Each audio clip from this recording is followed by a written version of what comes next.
Hola, ¿qué tal? Buenas tardes, soy el profesor Oliver, bienvenidos a mi canal nuevamente. Espero que se encuentren bien en la comodidad de sus casas. Vamos a aprender un nuevo tema el día de hoy. Vamos a trabajar un poquito con lo que es el plano cartesiano y también la construcción de figuras dentro del mismo, ¿vale? Entonces el tema de hoy es plano cartesiano.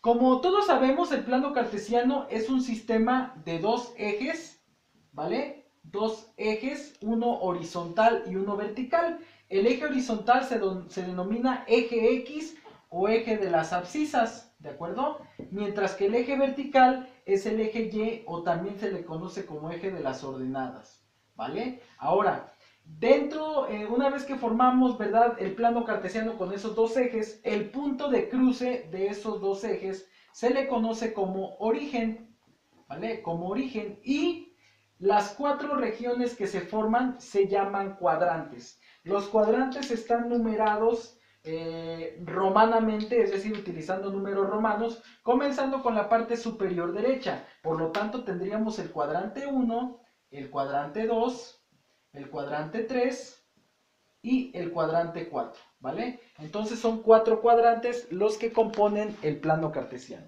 Y en ese plano cartesiano nosotros podemos graficar puntos, ¿verdad? Nosotros podemos graficar puntos, y para graficar puntos lo que requerimos es la coordenada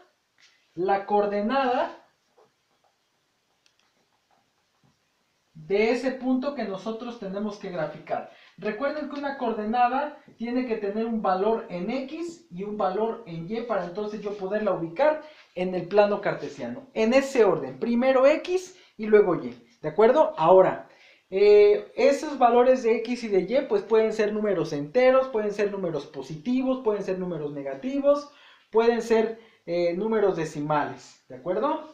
Bueno, ahora, ¿qué es lo que sucede? Recordemos que en el caso de los ejes del plano cartesiano, cada eje tiene valores positivos y tiene valores negativos. Entonces, si recordamos nuestras clases de secundaria, podemos determinar que en el caso del eje X, los positivos se encuentran a la derecha y los negativos se encuentran a la izquierda, ¿de acuerdo? Mientras que en el eje Y, los positivos se encuentran en la parte superior y los negativos se encuentran en la parte inferior. Así es como están distribuidos los signos en cada uno de los ejes del plano cartesiano, ¿de acuerdo? Bien, vamos a trabajar un poquito con la ubicación de puntos en el plano para ir teniendo un mejor acercamiento de cómo ubicar puntos y cómo construir a partir de puntos figuras en el plano cartesiano.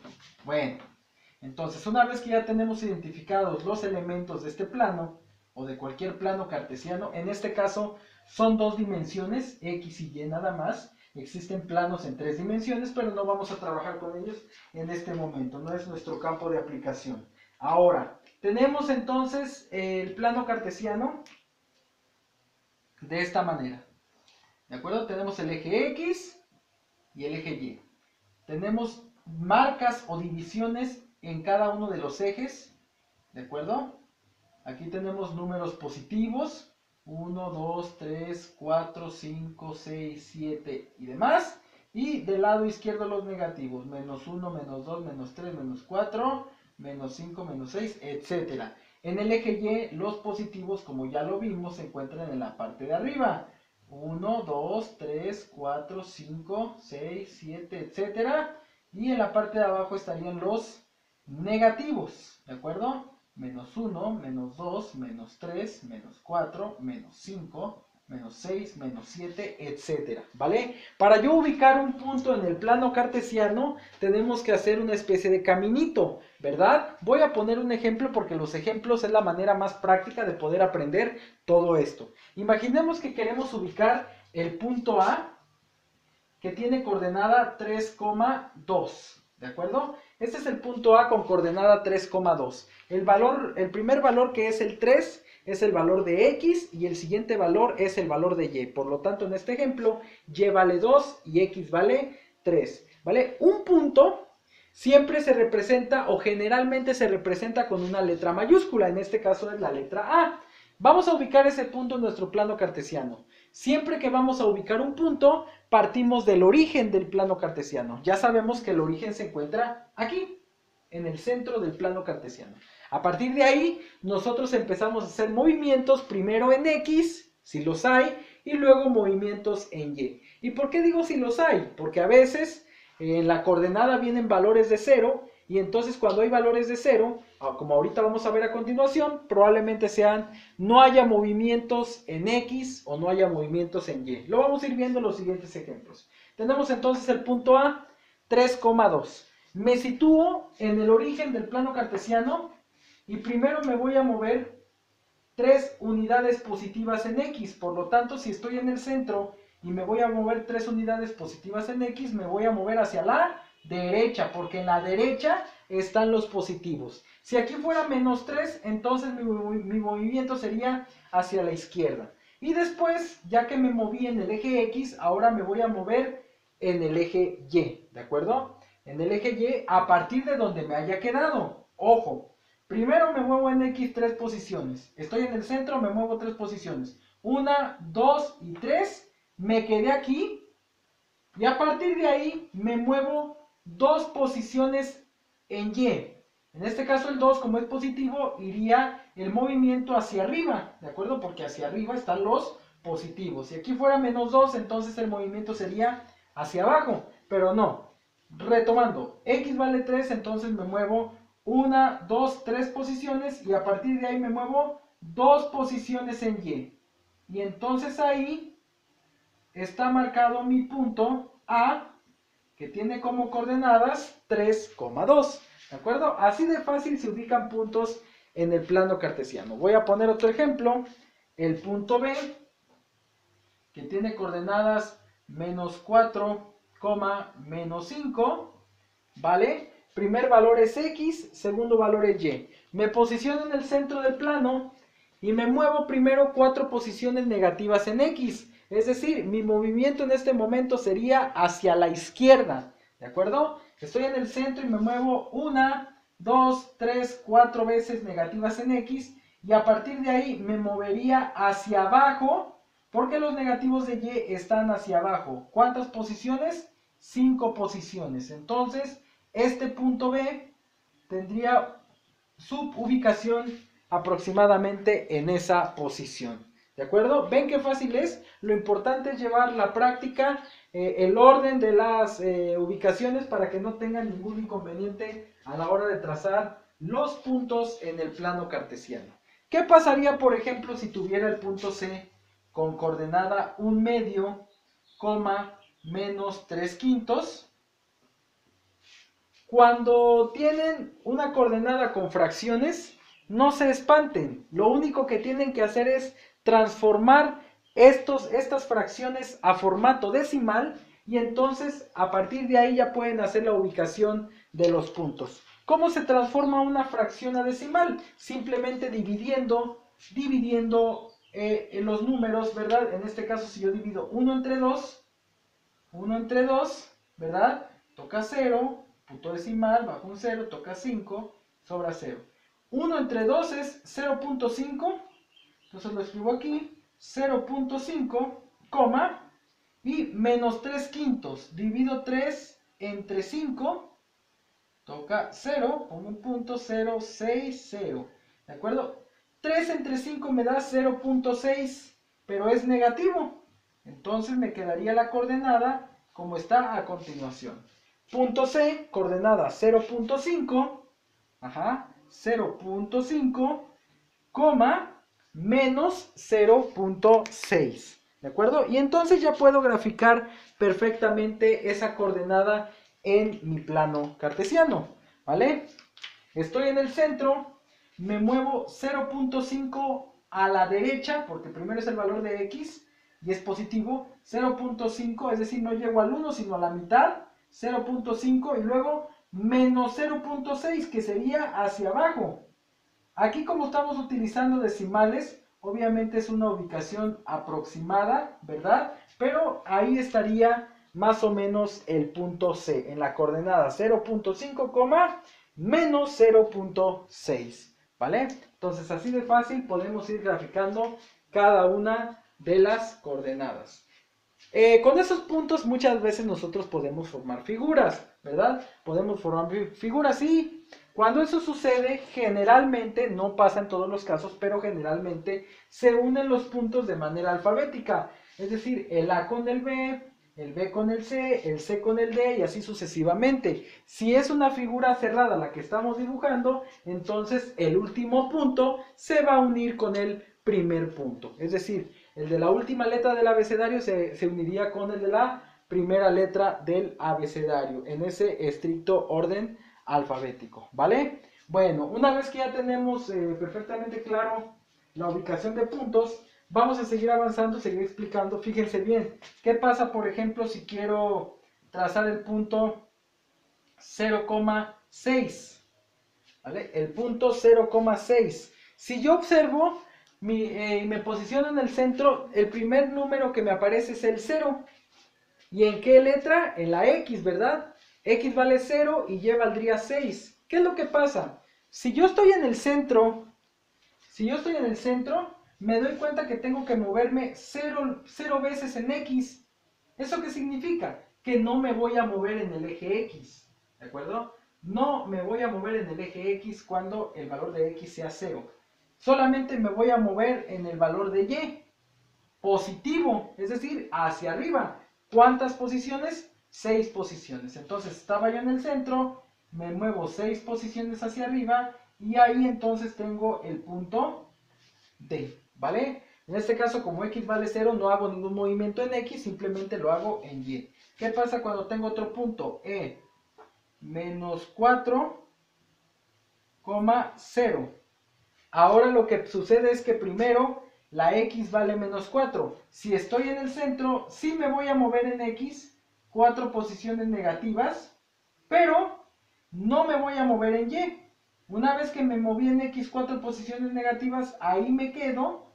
Y entonces ese punto en este caso es el punto E, ¿vale? Por eso es que cuando mi coordenada tiene algún cero, significa que no va a haber movimiento, en ese valor, en esa letra. En este caso, primero en el punto D fue en la letra X y en el otro punto, en el punto E, fue la letra Y. ¿Vale? Así es como se van graficando los puntos en el plano cartesiano.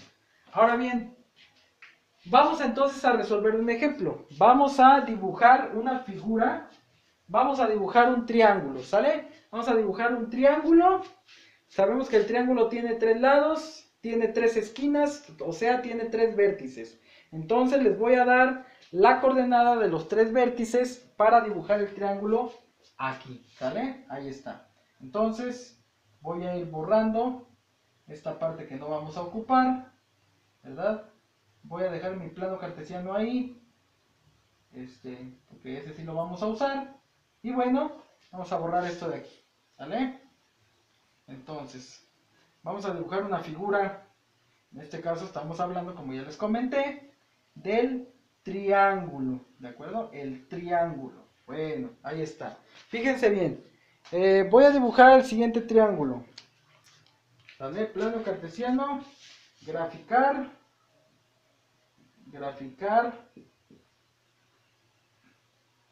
y hallar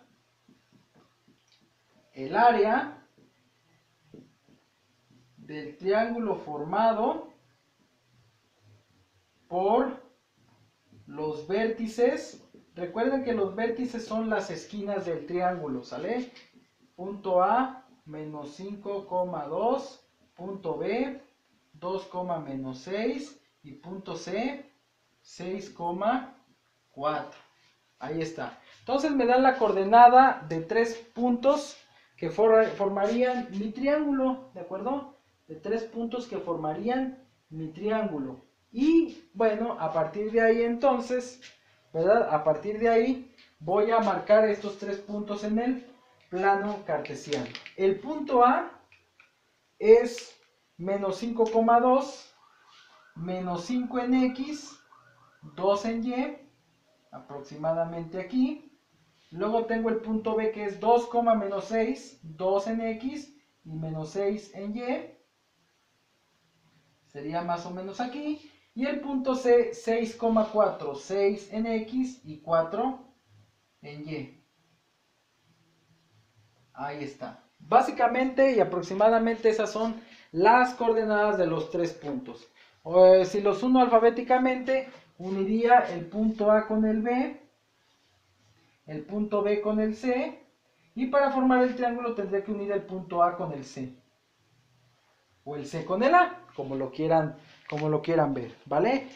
A grandes rasgos, gráficamente, ese es el triángulo que se forma, ¿de acuerdo? Ese es el triángulo que se forma y nos pide que hallemos el área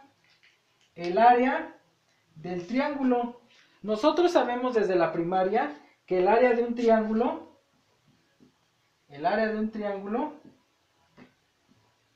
se obtiene utilizando la fórmula base por altura sobre 2.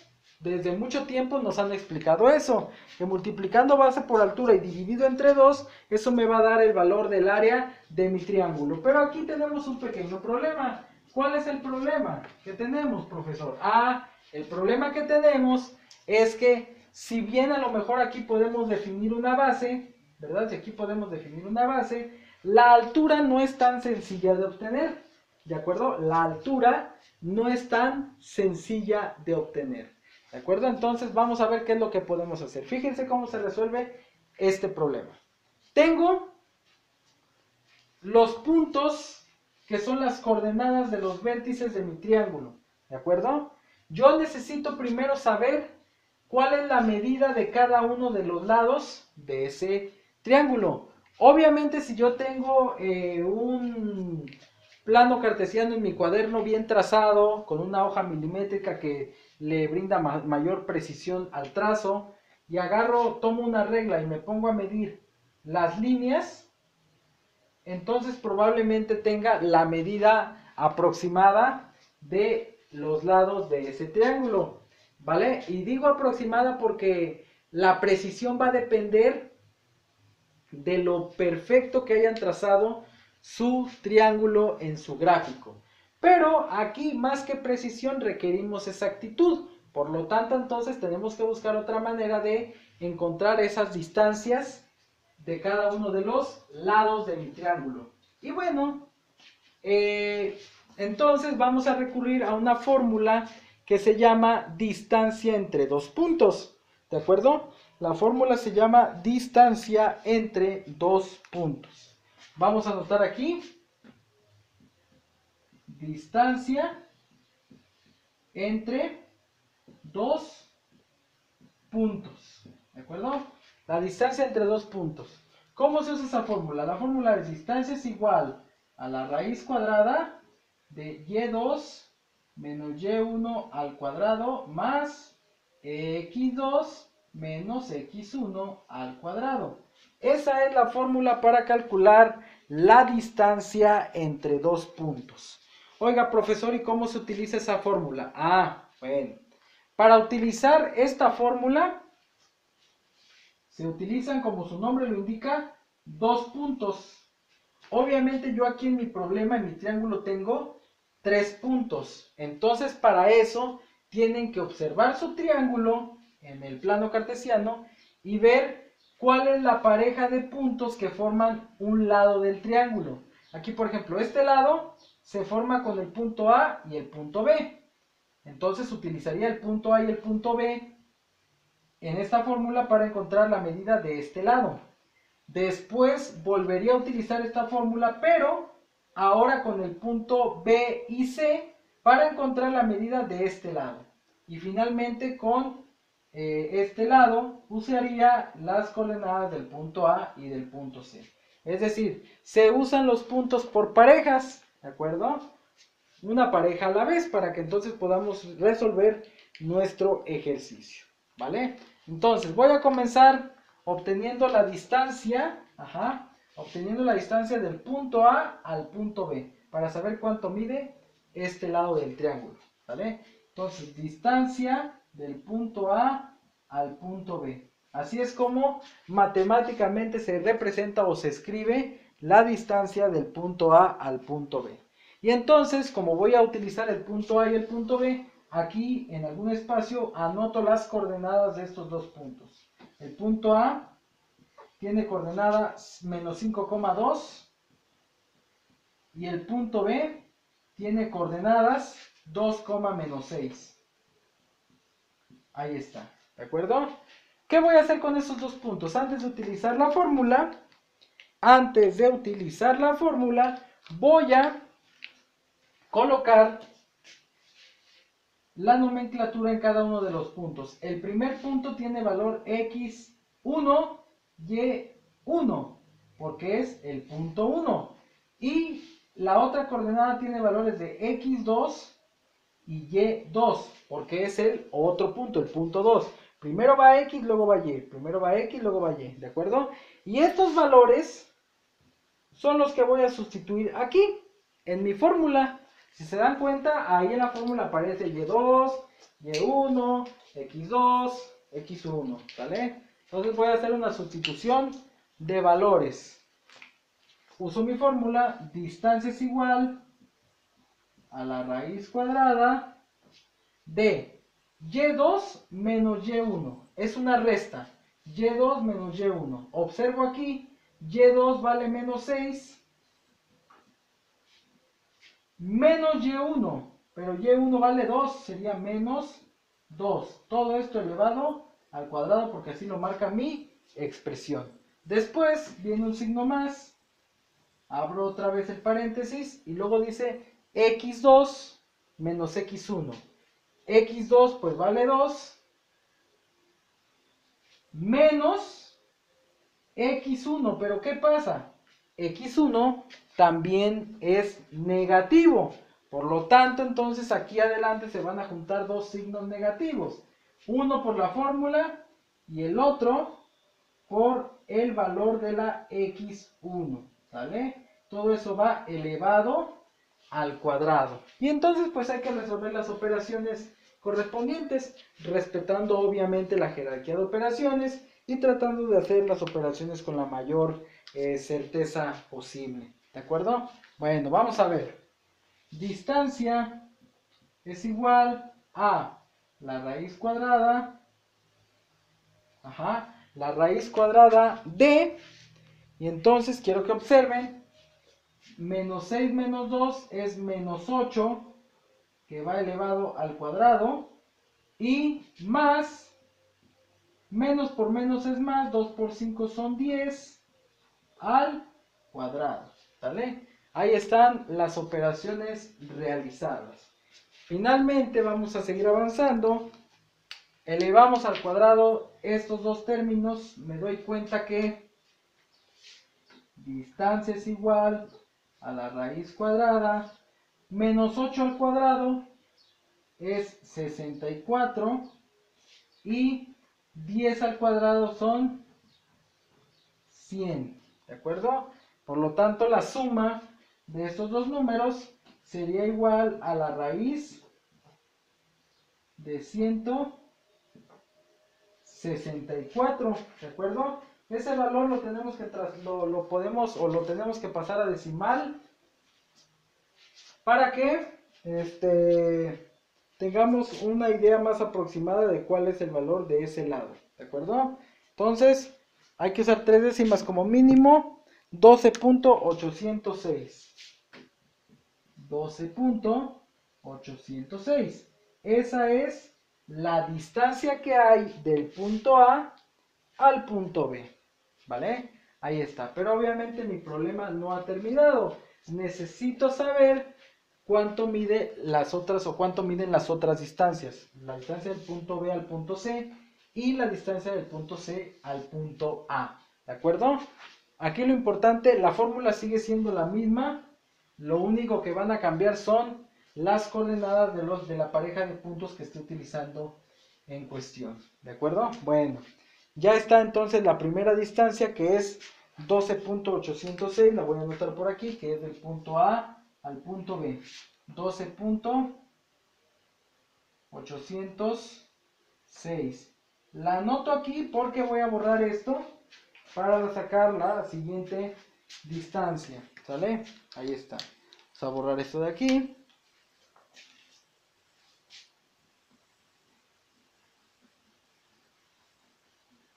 La fórmula sigue siendo la misma, solamente que ahora voy a calcular la distancia del punto B al punto C, ¿de acuerdo? La distancia del punto B al punto C. Necesito el punto B, 2, menos 6. Necesito el punto C, 6,4, ¿vale? Recuerden, antes de usar cualquier fórmula, tengo que rotular mis puntos, ¿sale? Entonces, x1, y1 y el otro x2, y2. Tienen que estar rotulados, tienen que estar con la nomenclatura correcta para entonces evitar problemas en el futuro, ¿sale? Ahí está. Voy a utilizar la misma fórmula. La fórmula sigue siendo la misma, lo único que cambiaron son los datos, ¿de acuerdo? Por lo tanto, entonces tendría yo que distancia del punto B al punto C, distancia del punto B al punto C es igual a la raíz cuadrada,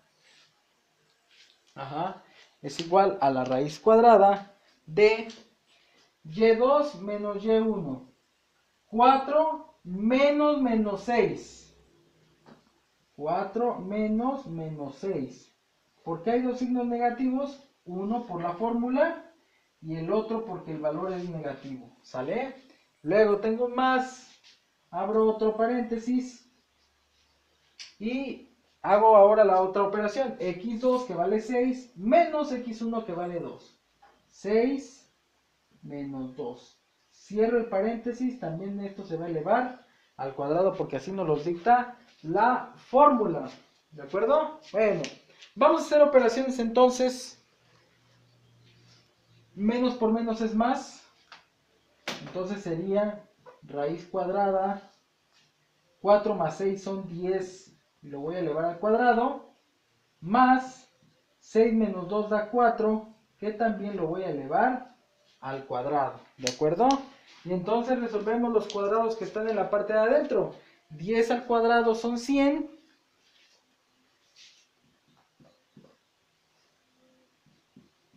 Y 4 al cuadrado son 16. Por lo tanto, entonces, estamos hablando de que 100 más 16, pues son 116. Y habría que sacar la raíz de 116 para saber a cuánto equivale.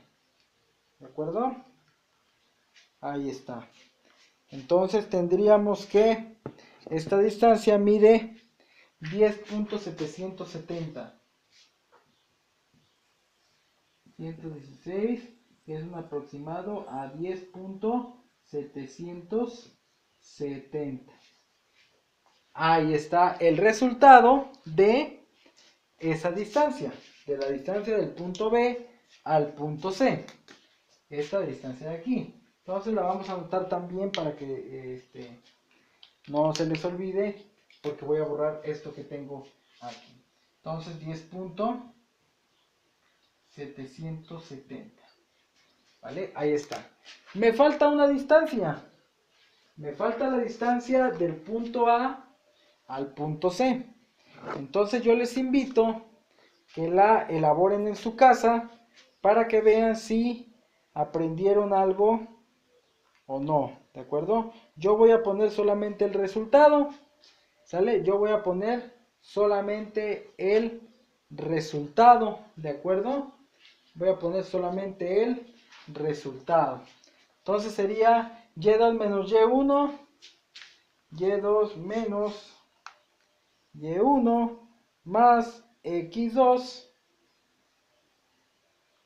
menos x1. ¿Sale? Ahí está.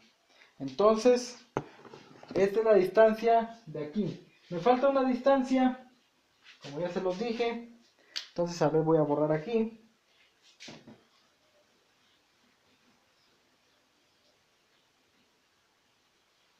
Me falta la distancia del punto A al punto C. Distancia del punto A al punto C. No voy a resolverla, simplemente les voy a colocar el resultado porque mi idea es que le practiquen en sus casas para que vean que esto quedó perfectamente claro y convencido. Y2 menos y1, x2 menos x1. ¿Cuál es el resultado de la tercera distancia? 11.180. 11.180. ¿Vale? Ahí está el resultado de este problema. ¿De acuerdo? Ahí está el resultado de este problema. De esta distancia, obviamente. Del punto A al punto C. Ya tengo las tres distancias. 11.180. ¿Para qué me sirve esas tres distancias? Porque tengo que calcular el área. Tengo que calcular el área de este triángulo, no perdamos de vista eso. Pero yo necesitaba estas tres distancias porque vamos a utilizar la fórmula de Herón para calcular el área de este triángulo utilizando las distancias o la medida de sus lados. ¿Vale? Entonces, recordemos rápidamente, ¿verdad? Y si no, en sus casas van a tener que investigar cómo se utiliza la fórmula de Herón. Fórmula de Herón. Área es igual a la raíz cuadrada de S multiplicado por S menos A, multiplicado por S menos B, multiplicado por S menos C. Recordemos que S es el semiperímetro. Y el semiperímetro se obtiene sumando la medida de los tres lados. A, B y C son los tres lados de mi triángulo y todo ese resultado dividido entre 2. Recuerden que cuando trabajamos con decimales se usan tres cifras decimales. Entonces, para utilizar la fórmula de Herón, primero tienen que sacar el valor de la S, el valor del semiperímetro. A, B y C, pues lo pueden utilizar como quieran. Para mí A vale 11.18, para mí B vale 10.770 y para mí C vale esto. Pero si ponen las letras en otro orden no pasa nada. Llegamos al mismo resultado. ¿Sale? Entonces A, B y C. 11.180 más 10.770 más 12.806. La suma de esto dividido entre 2